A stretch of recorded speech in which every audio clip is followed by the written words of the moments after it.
Mate en ecomedios.com. Seguinos en Twitter, @ecomedios1220.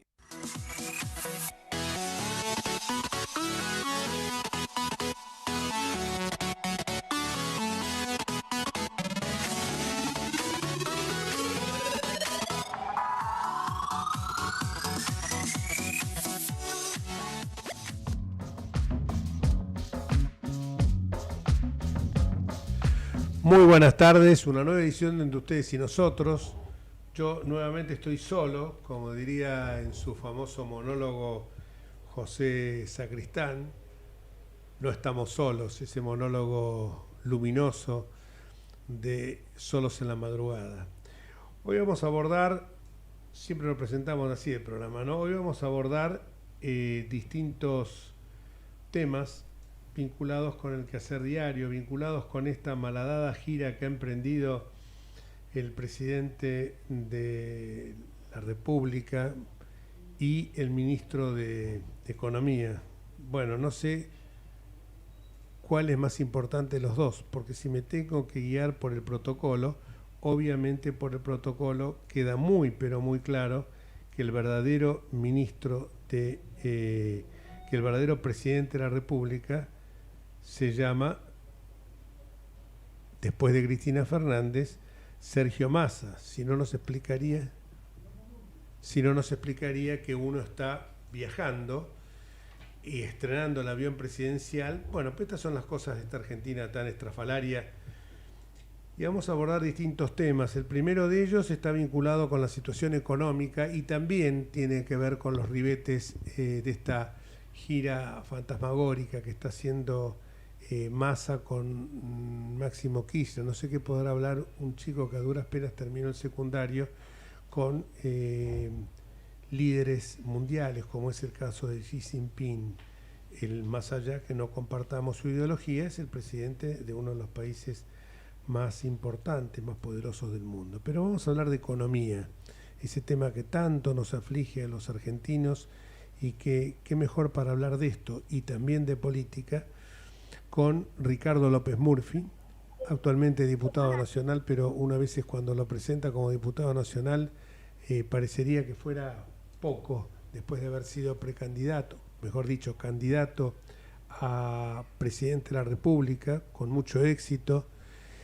Tanto fue el éxito que la primera elección en la cual se presentó estuvo arriba de los 15 puntos, pero en la Ciudad Autónoma de Buenos Aires sacó 27 puntos, transformándose en el ganador de la Ciudad Autónoma de Buenos Aires en la categoría de candidato a presidente de la República. O sea, fue el candidato a presidente más votado en la ciudad.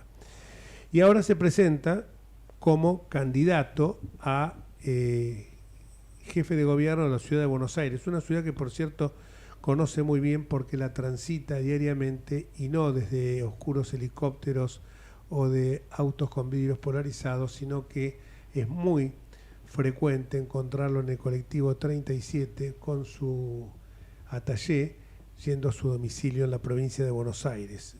Esto cualquiera que toma esa línea de colectivos lo podrá haber vivenciado. Claro ejemplo republicano. Una república que él, como me dijo una vez, la siente en el medio de su pecho. Pero sin más preámbulo, vamos a hablar con Ricardo. Hola Ricardo, ¿cómo andás? Sí, ¿cómo estamos? ¿Cómo andamos?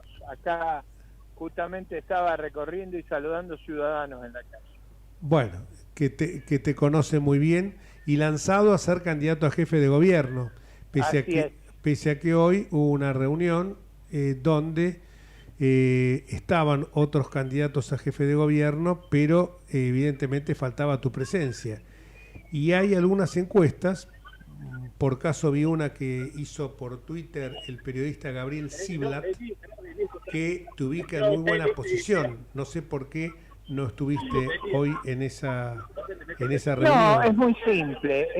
Yo coincido con la medida porque la ha impulsado la baja de ingresos brutos y también la idea de converger a un nivel nulo para la agricultura, la industria, y dejarlo a la venta de bienes finales, que el impuesto a los ingresos brutos es un matapyme. Yo siempre estuve proponiendo esto de hace muchos años y hoy concretaban eso. Lo que a mí me parecía que el formato en que se iba a presentar era de un acto de campaña. Y yo no estoy apoyando en la campaña al jefe de gobierno de la Ciudad de Buenos Aires, Horacio Rodríguez Larreta, y me parecía que prestarme a esa escenografía podía dar una indicación confusa, así que no fui, y reconozco que estoy de acuerdo con la medida, pero no quiero que estos hechos se utilicen para acto de campaña. Yo le había ofrecido, yo estoy dispuesto a ir a una reunión personal y después salir y explicar mi acuerdo, pero no a sacar la foto, como fue evidente para los que veíamos el acto, que tenía un propósito electoral, legítimo, pero yo no tengo por qué prestarme a él. Sí, evidentemente muy de acuerdo con la coherencia que has tenido siempre en la vida política. Y hay una encuesta, la que te decía yo recién, la podés consultar vos también, en el tweet de la cuenta de tweet de Gabriel Ziblatt, donde sobre 17.000 votos apareces vos con un 40% encabezando esa encuesta. Con lo cual me sorprendió a mí que no estuvieras, porque estaban otros candidatos que sabemos... No, bueno, si hubieran ido los otros candidatos presidenciales y se lo hubiera vaciado de faccionalismo al acto, yo estaba de acuerdo en eso. No para convertirlo en un acto faccional, que es legítimo, pero no tengo por qué prestar. Esa es la diferencia que hay acá después.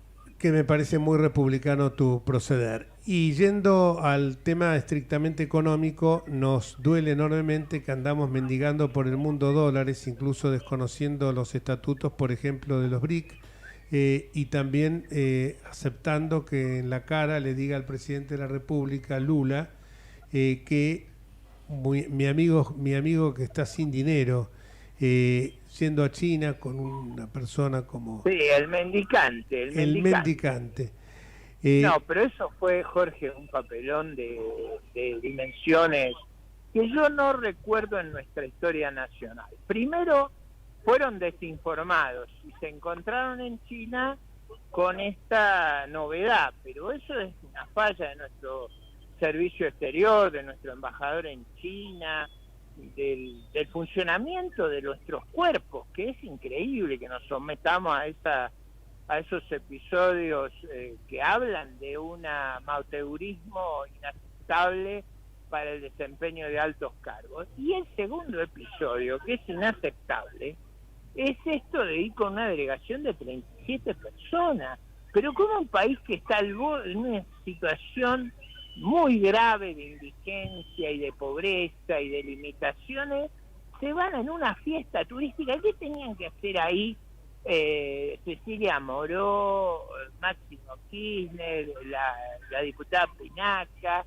Yo digo, ¿es razonable que el país les pague estos viajes turísticos a toda esta gente?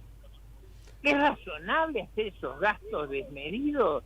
Vos fíjate que vos vas a pedir ayuda y vas con una delegación de 37, como si fuera un pasado oriental, desde ya causás una pésima impresión. Y con un avión presidencial que cuesta una fortuna. Bueno, otro disparate.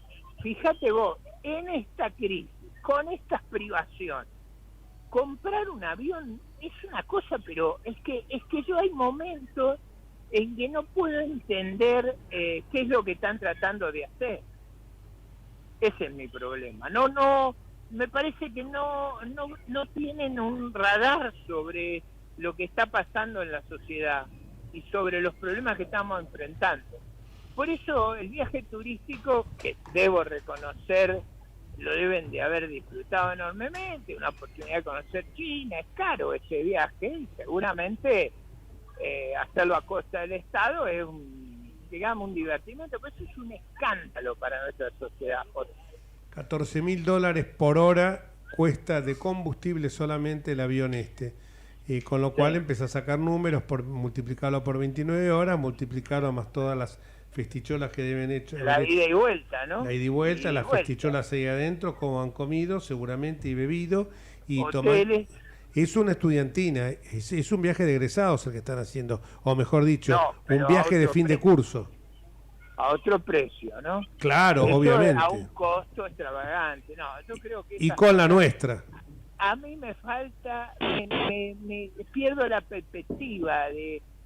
Yo hace muchos años, un ministro de Hacienda, yo recuerdo que iba solo a las reuniones con un portafolio. Ni quiero mencionar el nombre, simplemente si alguna vez me desafían lo voy a hacer. Y recorría las capitales de Europa, también estaba en una situación crítica, él y su portafolio.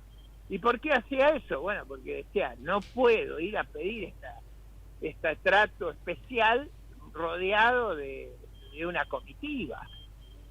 No se puede, es inverosímil para el resto que tenés dificultades. Estamos de acuerdo con la baja de impuestos, pero a veces me pregunto, porque nadie puede estar a favor de que se siga sosteniendo un impuesto tan distorsivo y tan lesivo de las pymes como es el de ingresos brutos. Pero ¿por qué hacerlo recién ahora? Bueno, ahí es verdad, está todo ese punto.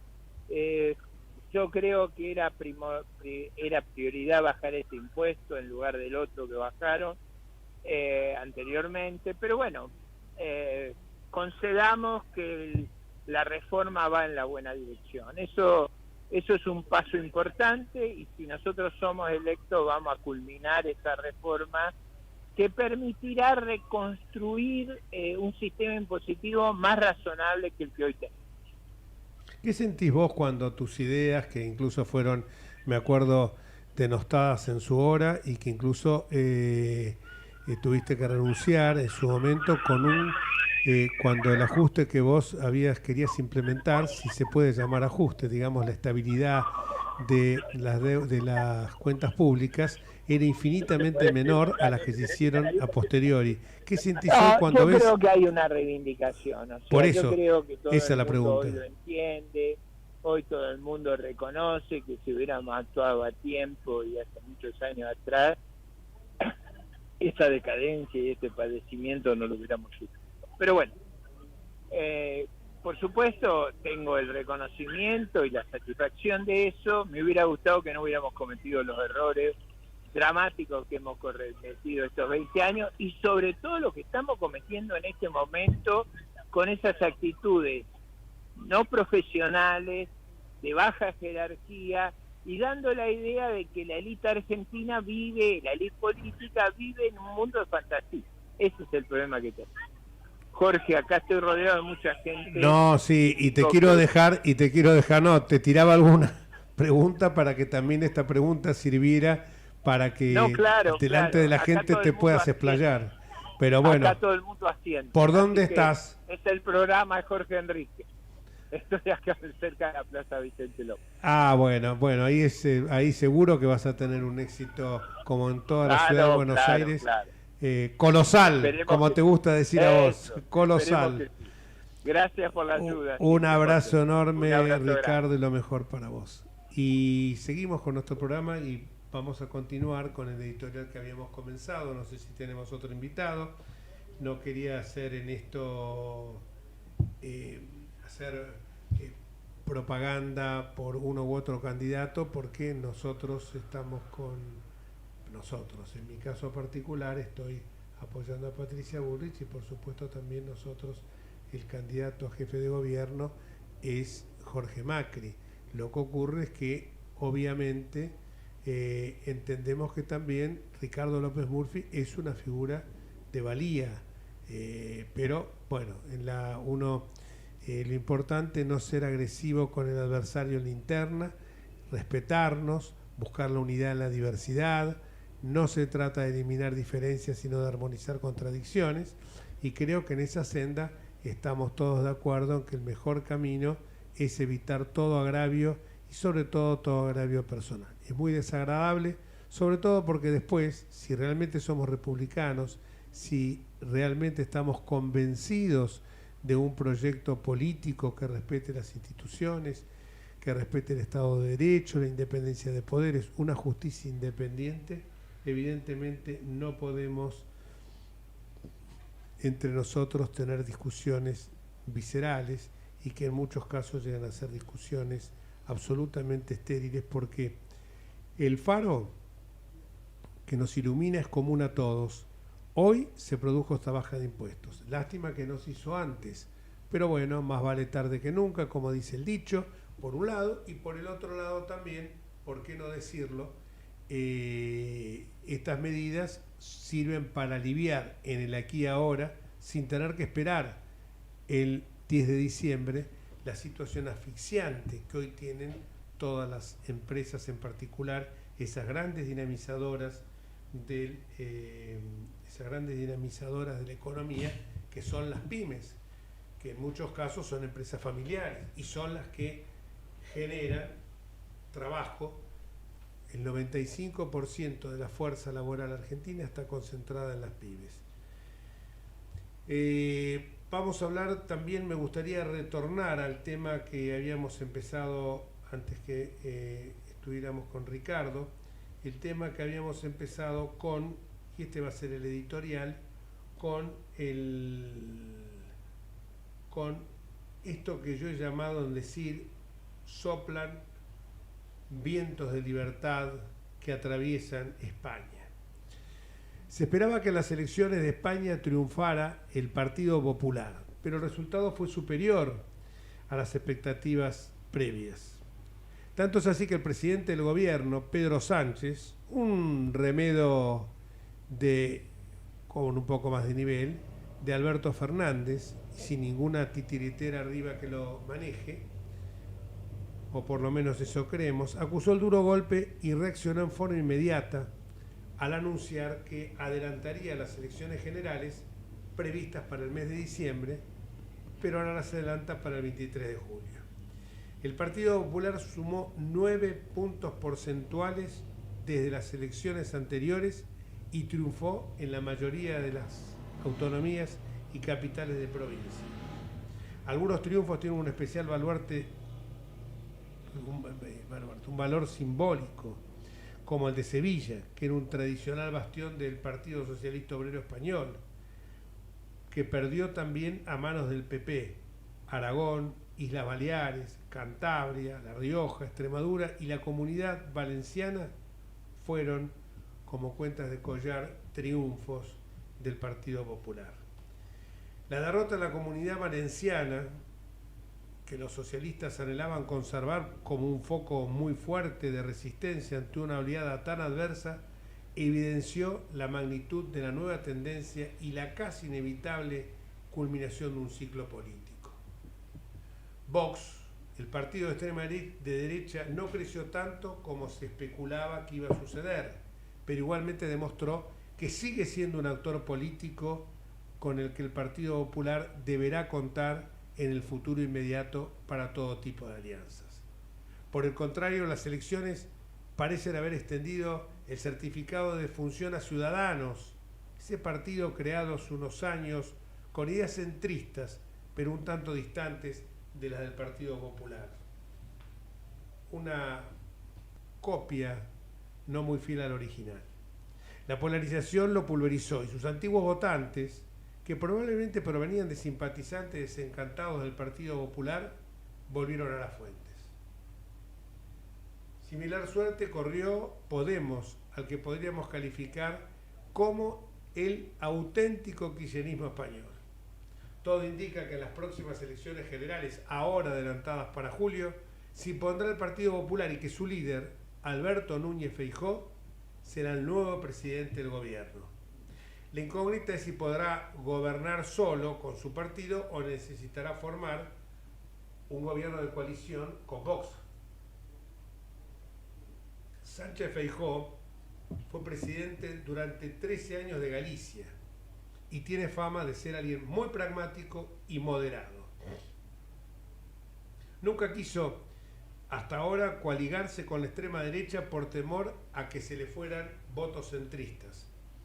El PSOE atizará, el Partido Socialista Obrero Español, ese temor de la gente o de parte de la ciudadanía, ese temor que tienen a Vox, para intentar, si no ganar, por lo menos morigerar la derrota. Acá parece que se está repitiendo el esquema de Cristina. ¿Y por qué digo esto? Se repite el esquema de Cristina porque Cristina se conforma con salir segunda, con arañar el balotaje, que sabe que todavía lo puede perder.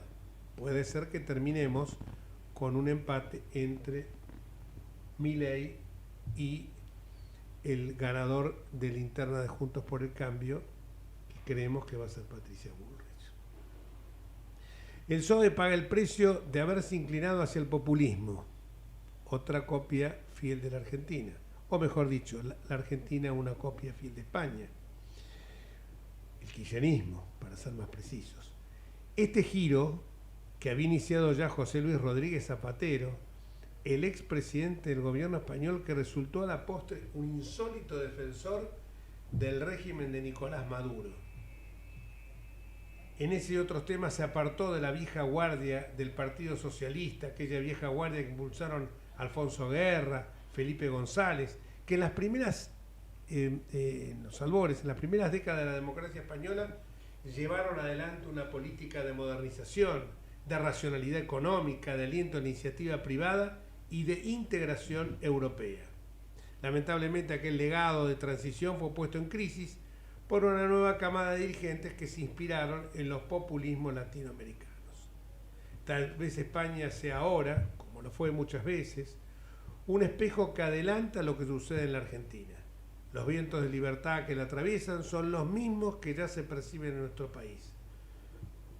De tanto poner el foco en las minorías, a veces artificiales, se perdió de vista el elemento esencial de la democracia, que es el gobierno de las mayorías. Los símbolos forjados por capillas de intelectuales le dieron la espalda a las personas de carne y hueso que quieren trabajar, forjarse sus propios destinos, vivir en paz y que se respeten el orden y las leyes. La realidad, tantas veces negada, esta vez urdió su venganza. Y concluyo este breve editorial diciendo: esas mayorías silenciosas tienen que ser siempre mucho más, no solo numéricas, sino también, no solo cuantitativas, sino también cualitativamente, que las minorías intensas, porque las minorías intensas son eso, son minorías. Hay que respetarlas, desde luego, pero como decía recién, en la democracia es el gobierno de las mayorías.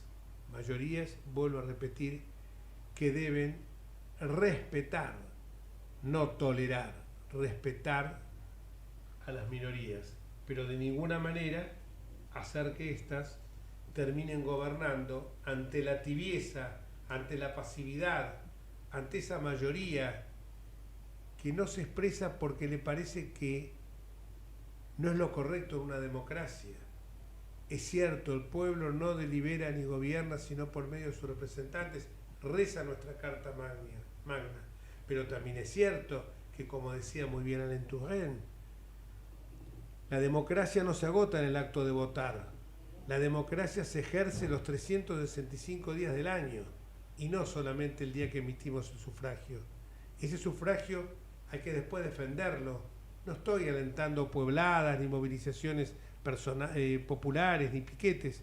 Estoy simplemente diciendo que esas mayorías se tienen que hacer respetar cuando sus mandantes, sus mandatarios, no cumplen el mandato otorgado, porque de eso se trata. Por eso hay institutos que hablan del recall, de la revocación de los mandatos, del juicio político, que no son destituyentes, por cierto, son mecanismos que están en la norma constitucional, y si están en la norma constitucional quiere decir que forman parte del plexo normativo de base de una sociedad y que fue un pacto social que acordaron entre todos. Esto me lleva a otra frase también que a veces me gusta repetir, que es: los gobernantes tienen que pensar en que hay demasiado Excel, tiene que haber un poco más de Word. Con el Excel no se gobierna, con el Word se gobierna todos los días desde una oficina, pero también y primordialmente desde la calle. Pensemos simplemente esa epopeya épica que hizo Mauricio Macri, cuando subió desde el 32% al 41%, sumó ese caudal electoral que permitió que muchos diputados ingresaran a la Cámara baja y que impidieran de esa manera, y muchos senadores impidieran de esa manera la reforma constitucional. Y también pensemos en otra también caravana exitosa, que fue la famosa campaña de los 5 senadores que impulsó la hoy candidata presidencial Patricia Bullrich.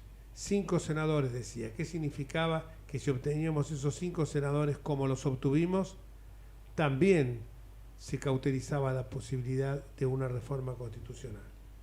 Hoy vemos el ejemplo de España, el ejemplo de lo que es un país donde después de este otoño, porque no podemos llamarlo primavera, que lo ha asumido el Partido Socialista Obrero Español de la mano de Podemos, hay la posibilidad de vientos de esperanza, vientos de libertad. Hay mujeres muy valiosas, quiero citar a 2 que han trabajado intensamente: Isabel Díaz Ayuso, de la Comunidad de Madrid, y también una argentina nacionalizada española, Cayetana Álvarez de Toledo. Mujeres muy valiosas que no se callan a la hora de decir las cosas, que no se callan cuando hay que hablar de esta suerte de vaos etílicos que a veces inundan los parlamentos y que lo único que tienen por objeto es seguir alimentando ese ogro filantrópico, como lo llamó Belposse, que es el Estado, que como aquellos dioses griegos devoran a sus hijos. Esto hace poco lo dijo alguien y me parece una muy buena metáfora. Eso es lo que es el Estado con nosotros, un Estado paquidérmico, bobo, elefantiásico, ineficiente, que no responde a la satisfacción de las necesidades básicas de una sociedad: la seguridad, la defensa exterior, la salud y la educación. Y vamos a una pausa porque me están haciendo ya gestos como si fueran los controladores banderilleros. Vamos la radio, somos tu voz, vamos con Eco, siempre la verdad y la mejor información. El mejor gimnasio te espera, elegí las clases que quieras. En Unfit vamos a cuidarte, en Unfit venís a encontrarte. ¿Cómo prevenir dengue, zika y chikungunya? Sin criaderos no hay dengue. Limpia tu patio de objetos que acumulen agua. Elimina agua estancada de recipientes. Reemplaza con tierra o arena el agua de tus flores. Tapa los tanques de agua y cisternas. Tira y perfora llantas para que no acumulen agua. Limpia floreros y bebederos. Recordá, sin criaderos no hay dengue. Intendencia Menéndez. Informate en ecomedios.com. Seguinos en Facebook, Ecomedios Live.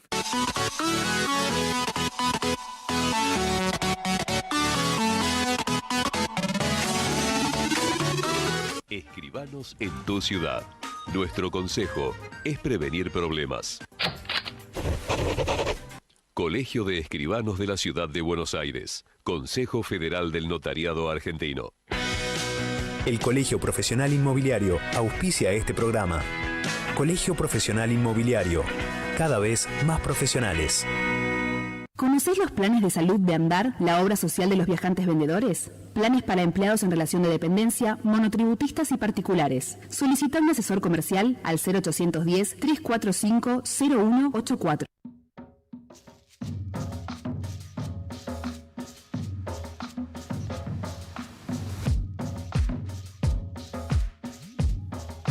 Y seguimos en el aire, ahora se ha sumado nuestro compañerito de ruta, el joven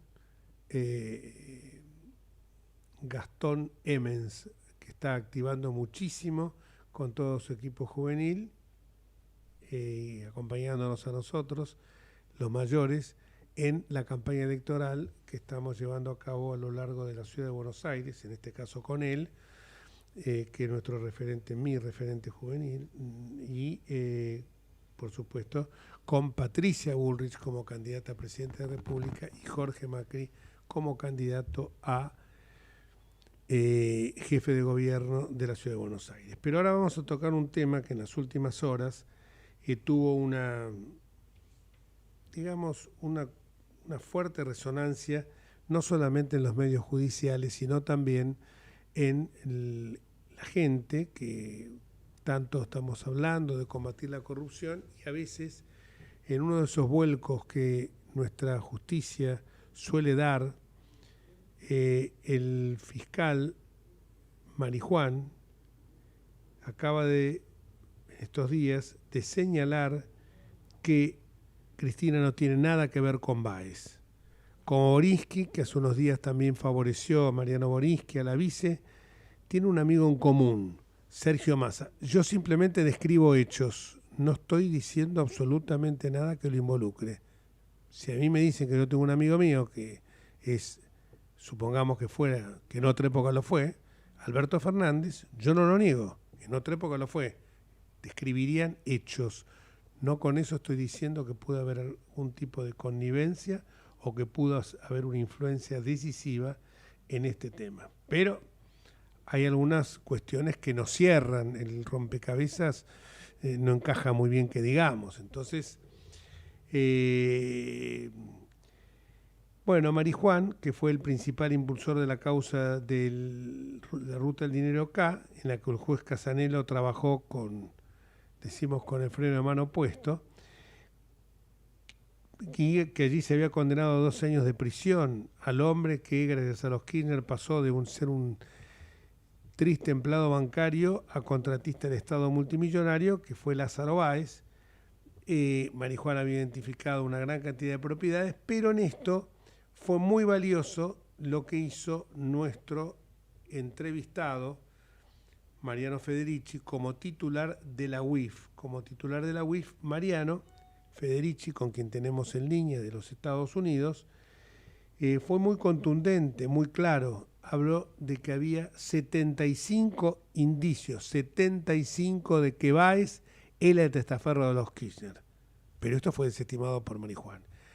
Como la seriedad tanto y la capacidad profesional reconocida no solamente en nuestro país, sino en el mundo entero, de Mariano Federici, queremos conversar con él porque sé que la misma indignación, el mismo escozor que le produjo esto, lo comparto plenamente. Hola Mariano, me imagino lo que habrás sentido en ese momento y hacenos una explicación de que tenés mucho tiempo igual, pero de estos 75 indicios. Gracias por estar esta tarde con nosotros. Hola Jorge, muchas gracias por invitarme a participar de tu programa. Un placer estar con ustedes, con tu equipo y con tu audiencia. Y la verdad que sí, una angustia, una desazón cuando me enteré de la noticia. Un dolor también tener que estar criticando a un fiscal de la nación, ¿no? Para quienes somos institucionalistas, ¿no? Creemos en la importancia de las instituciones. La verdad que andar hablando mal de la actitud de un fiscal no es nada grato, pero francamente el dictamen es vergonzoso, deja mucho que desear desde el punto de la coherencia y la solidez jurídica, pero además desatiende absolutamente todas las pruebas e indicios que se acumularon en esa causa. Quizás una de las causas de lavado de activos más importantes que se hayan tramitado, no solamente en Argentina, sino en toda la región, ¿no? Por la relevancia institucional que tuvo, involucrando a una asociación ilícita liderada por las más altas magistraturas del país, por la magnitud del dinero sustraído al patrimonio estatal y después lavado, por el impacto también internacional que tuvo la causa, porque contaminó no solo la integridad del sistema económico y financiero argentino, sino también la de muchas otras jurisdicciones, donde se encontraron transferencias, cuentas, dinero ilícito guardado. Y también por la cooperación internacional enorme que recibió la Argentina durante esa ventana de oportunidad y de confianza que generó el país, que fue durante los 4 años de gobierno del presidente Macri, donde el nivel de cooperación fue inaudito, ¿no? Los propios jueces nos lo decían, nunca hemos visto este nivel de cooperación de otros países. En general, países como Argentina se suelen quejar de la falta de cooperación de los centros financieros importantes en causas penales, y muchas veces eso tiene que ver con la falta de confianza que hay en los sistemas jurídicos judiciales de esos centros financieros para con países como los nuestros, ¿no?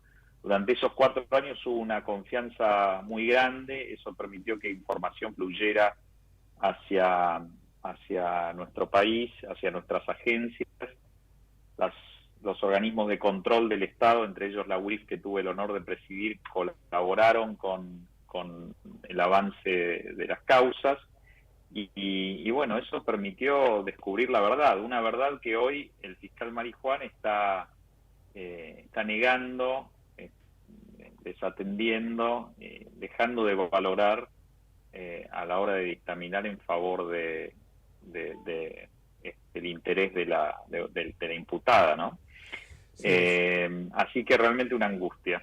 Resulta muy claro lo que estás diciendo, y quiero poner énfasis en algo que señalaste al principio, que es que no es difícil cuando uno está hablando de justicia independiente criticar un dictamen fiscal. Pero yo siempre digo lo mismo, y tomo como ejemplo lo que es el Procurador General de la Nación, Eduardo Ezequiel Casal, una persona extremadamente digna, honesta, capaz, un jurista de nota, que en alguna oportunidad, y yo lo así de él, y en alguna oportunidad nos dictaminó a la Ciudad Autónoma en contra.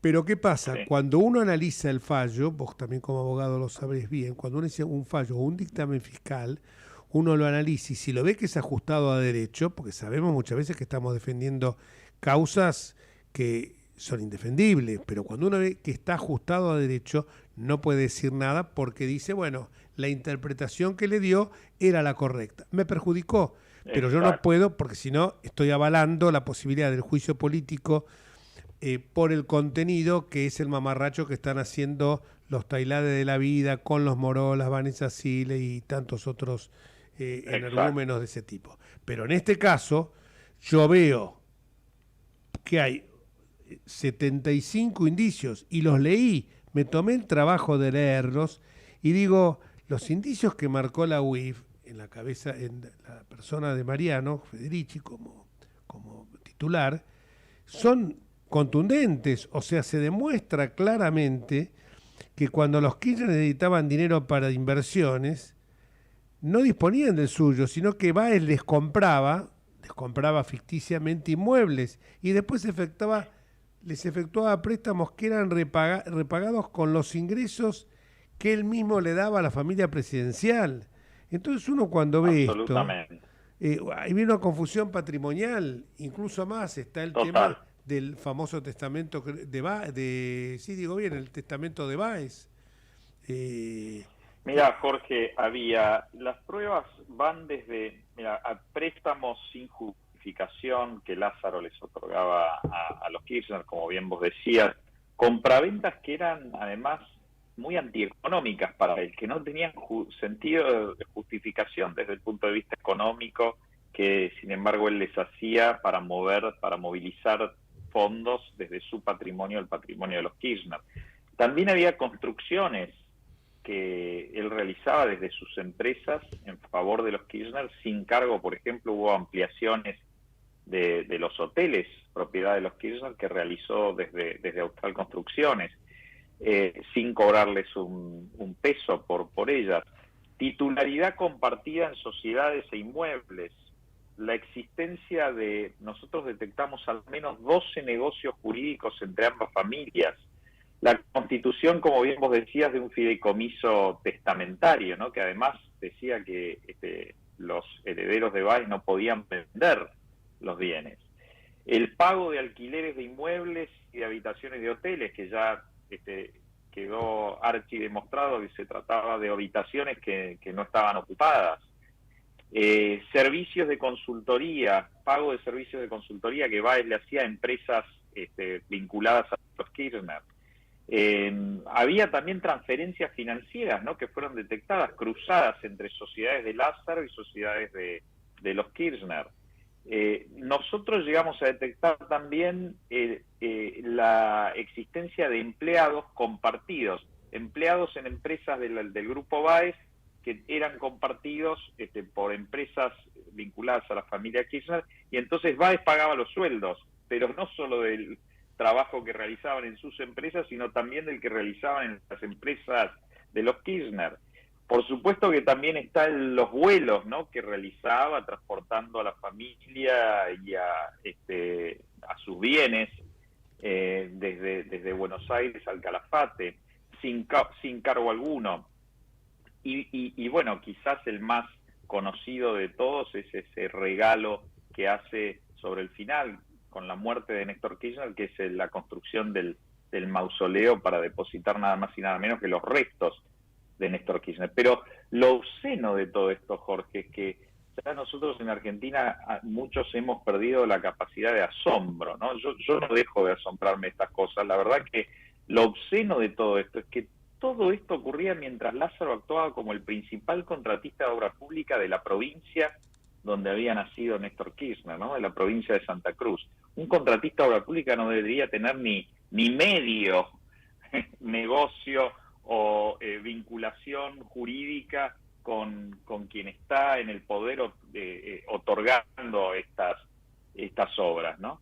Fíjense todo lo que lo vinculaba a Lázaro con ellos. Como bien vos dijiste, había una confusión patrimonial entre el patrimonio de Baez y los Kirchner total.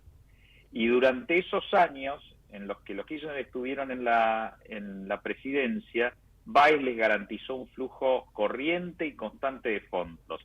Mira, ese incremento patrimonial descomunal que tuvieron los Kirchner, ¿no?, que fue investigado en el marco de esa causa de enriquecimiento ilícito, donde Ollarvide los sobreselló sin prácticamente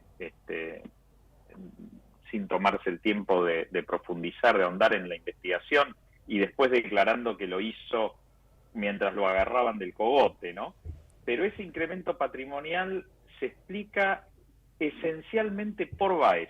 Es decir, si no existiera, y estamos hablando del blanco acá, ¿no?, del declarado, si no existiera Baez en la vida de los Kirchner, no podrían explicar el incremento patrimonial descomunal que tuvieron durante los 12 años que ejercieron el poder, y donde la mayor parte de los argentinos y del mundo, hay que decirlo, no les fue bien, porque en el medio de esos años vivimos una de las crisis económicas, financieras, internacionales más grandes de la historia de los últimos siglos, ¿no?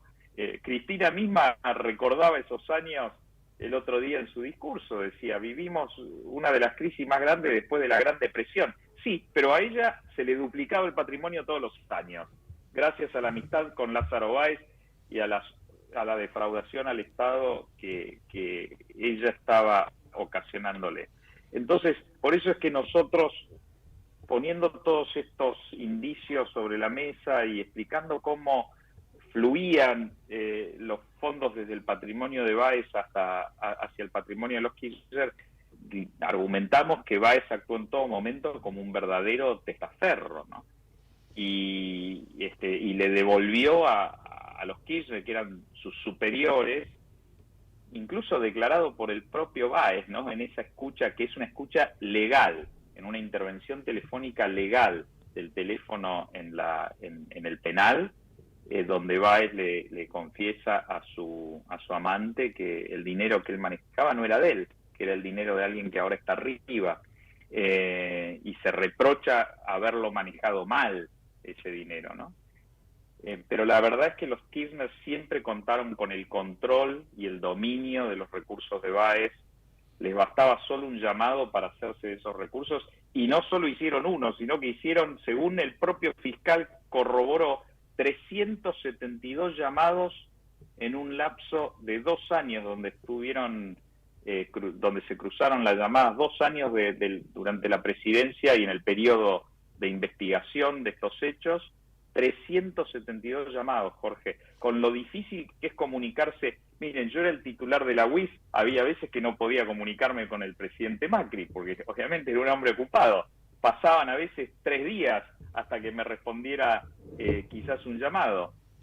Este señor hablaba a razón de cada 2 días, durante 2 años, 372 llamados. ¿De qué se creen que hablaba Báez con los Kirchner durante esos años en los que su foco estaba puesto en el lavado de dinero?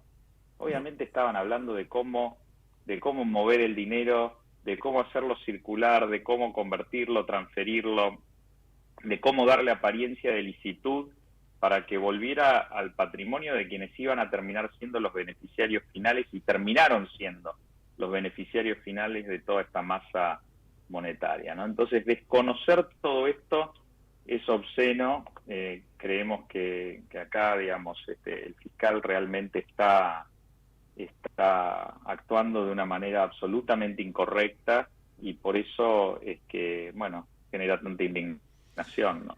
Sí, recordemos también que el fiscal José María Campagnoli fue el primero en investigar a Báez luego de la Rosadita y de aquellas revelaciones que hicieran el Ascar y Fariña, y que fue acusado Campagnoli de abuso de poder, lograron suspenderlo y después avanzaron sobre otros fiscales, y incluso más avanzaron sobre el propio Marijuán y sobre Eduardo Tayano, que sí, recuerdo perfectamente que le secuestraron a un hijo, era compañero de un hijo mío en el colegio, y le secuestraban el hijo porque justamente con el propósito de que torciera un fallo, un dictamen, y esto termina, bueno, en esa lista negra resalta el asesinato de Alberto Fernández.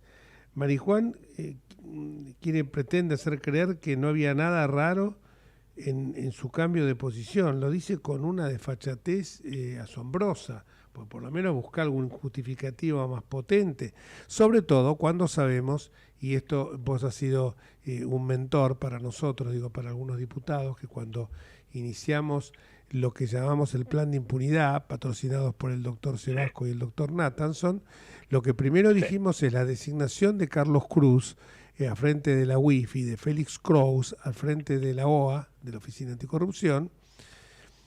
No era inocente, era justamente para que desistieran de las querellas y estas acciones judiciales quedaran huérfanas de protección en cuanto a salvaguardar los bienes del Estado. Vos pensás que esto es lo grave. Ahora estamos tratando de ver si se puede hacer un juicio político, o por lo menos hacer el juicio como marca la ley del Ministerio Público a Marijuán. Pero yo creo que va a ser muy complicado, va a ser muy difícil, hay que intentarlo igual, pero a veces se me ocurre pensar, y mientras hablaba con vos lo decía, si esto después pasa al juez Casanelo, supongo que será, y Casanelo adhiera al dictamen fiscal, queda una salida, que un excelente jurista, secretario de Rosenkrantz, secretario letrado de Carlos Rosenkrantz, señaló magistralmente en un libro que es la cosa juzgada ficticia, la cosa juzgada írrita, porque evidentemente si acá se produce esto tomando, como vos decís, estos indicios que son contundentes, o sea, como decimos los abogados, las presunciones claras, ciertas, concordantes y contundentes, o sea, son presunciones que no admitirían ningún tipo de prueba en contrario, porque está todo tan en carne viva, y esto sobre todo porque tenés que compadecerlo con la causa de los cuadernos, por un lado, y también con el juicio de vialidad. O sea, todo lo que yo tengo miedo que todo esto termine en la nada, y que ni siquiera le haga falta a Cristina seguir con este mamarracho de juicio político a la Corte, porque se está encontrando en las esferas intermedias, sobre todo de algunos fiscales que uno los tenía. Yo quiero aclarar esto, el fiscal no es bueno o es malo, lo reitero, según si dictamina a favor o en contra mío. Un tribunal no es bueno, sino simplemente que uno tenga, que hay, como decimos, un fumus bonis iuri, un perfume de buen derecho, que hay acá una cosa técnica elaborada, tomando sólidos antecedentes jurídicos, doctrinarios, jurisprudenciales, pero no esto, que de un plumazo todo el laburo, trabajo que hicieron ustedes, lo descarta.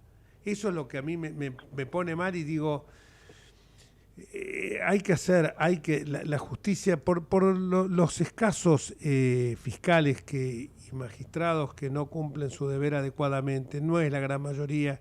Tenemos sí el caso de Rivolo, que ahora está siendo denostado brutalmente, simplemente porque no lo condenó a Gerardo Milman, cuando el Gerardo Milman fue una mentira, porque además Cristina quiso hacer que el norte estaba en complicidad, como ella, con la épica que desarrolla, con la magnificencia que sostiene de ser una estadista internacional, va a permitir que su atentado lo hicieran unos copitos, unos vendedores de copitos que formaban parte de un lumpen. ¿Y cómo lo va a permitir eso? Tiene que buscar algo que sea grandilocuente. De la épica le va a quedar nada más que los 30.000 desaparecidos, cifra que no es cierta, y el TODES, le va a quedar nada más que eso de la épica, el TODES, y 30.000 desaparecidos, una cifra que fue infinitamente menor, no llegó ni siquiera a 9.000. Mal sea uno, Jorge, o 30.000. Sí. No, yo quería volver sobre un punto que vos resaltabas que me parece que es fundamental, que es el de la actuación de los organismos estatales que colaboraron con las maniobras de encubrimiento de estos hechos durante muchos años previo a la gestión del presidente Macri, y después volvieron en el marco de este plan de impunidad a trabajar en pos del encubrimiento, ¿no?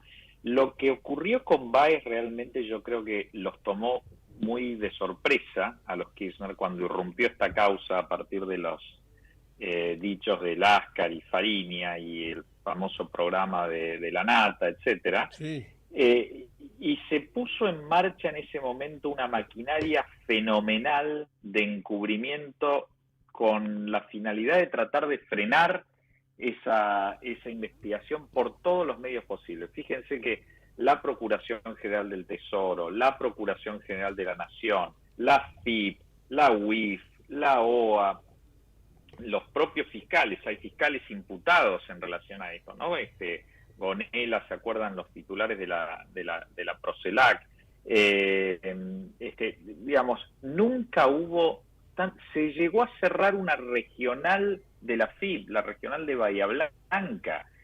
Ahí hay funcionarios que le pusieron el cuerpo a esta investigación, como Jaime Mesikowski, que sufrieron después la persecución y también fueron perseguidos por los Kirchner por hacer su trabajo, ¿no?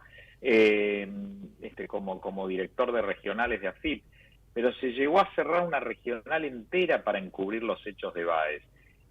Claro, ellos no querían que se llegara a Báez. ¿Por qué? Porque se sabía que si se llegaba a Báez, se llegaba a ella. Ellos sabían que Báez era los Kirchner. Fíjense, además, Jorge, otro dato que es interesante, ¿no? En la causa de los cuadernos de la corrupción, donde se investigó la trama de muchos empresarios corruptos de la Argentina que pagaron coimas para beneficiarse con la obra pública, Báez no aparece entre esos empresarios, no aparece pagando coimas. ¿Por qué creen ustedes que Báez no tenía que pagar coimas para recibir los enormes beneficios que recibió? Porque le dieron prácticamente el 80% de la obra pública vial en una provincia, ¿no? Porque Báez era ellos. Claro. Báez no necesitaba pagar. Báez era ellos. Entonces, el dinero que Báez estuvo manejando, que estuvo lavando, lo hizo en calidad de testaferro, siendo el dinero de los Kirchner. Y eso es lo que el fiscal Marijuán no quiere ver, a pesar de todos estos indicios que así lo demuestran, ¿no? Eso es lo que convierte realmente al dictamen en nulo, a nuestro juicio, por no ajustarse a derecho. Es contradictorio con todas las pruebas que existen en el expediente. Es contradictorio en sí mismo, porque él mismo cita pruebas en el expediente que son contundentes, como las 372 llamadas que están probadas de las intervenciones, de los cruzamientos telefónicos que hubo. y sin embargo no las valora. El problema de él es no querer valorar las pruebas en orden a la verdad, ¿no? Y querer encontrar la manera de justificar una mentira, aprovechando la ventana de oportunidad que él tiene en este momento y que probablemente sea corta, que es que todo el poder está en sus manos, ¿no? Porque no hay querellantes en esa causa. Eso es Como lo que bien vos decías... Claro. Eso es lo que yo quería resaltar. Y la Oficina Anticorrupción se ha bajado de todas las querellas. La UIF ha estado actuando prácticamente como un representante de la defensa, más que como un acusador, a pesar de estar ejerciendo el rol de querellante. Y por lo tanto, digamos, el poder de la acción pública estaba en sus manos. Entonces, yo, digamos, no quiero especular políticamente con lo que pudo haber hecho, con el favor que pudo haber recibido a cambio de su amigo el ministro, con que tiene pretensiones a ser presidente de la nación, pero, digamos, la verdad que es muy sospechoso el apuro en cerrar. Mira, la forma en la cual está redactado el dictamen, ¿no? Una investigación que lleva más de 10 años merecía por lo menos, en honor a todo el trabajo que estuvo volcado ahí, a todos los que arriesgaron su vida para investigar esa causa, merecía por lo menos que si se iba a postular un pedido de sobreseimiento, se hiciera con un poco más de pluma, ¿no? Porque más de pluma y más de respeto. Más de pluma y más de respeto. Se nos acaba el tiempo y se nos acaba realmente el tiempo del programa y da para hablar una hora más. Yo creo que lo triste de todo esto es que, como vos dijiste en algún momento, hay muchos que han naturalizado la corrupción y algunos están también en las filas de donde se supone que se debería combatirla. Ese es voces valientes como la tuya, como la de María Eugenia que te secundó Talerico en la gestión, no son habituales. Te agradezco enormemente esta intervención y, como te lo digo siempre en nuestro programa, pero te lo digo siempre, te agradezco que hayas dignificado el cargo de titular de la Unidad de Información Financiera. Gracias, Jorge. Un abrazo. Me honra viniendo de vos. Bueno, me honra viniendo de vos. Gracias. Gracias. Hasta luego. Y nosotros nos despedimos con mi amigo Gastón M, que está acá en un segundo. Bueno, sí, hasta la semana que viene, con la ilusión de seguir construyendo. Estamos en un momento del país importante. Escuchar esto es movilizante, pero con la convicción de que se puede cambiar y que tenemos la fuerza para hacerlo. Muchísimas gracias. Hasta el miércoles que viene, si Dios quiere. Chao.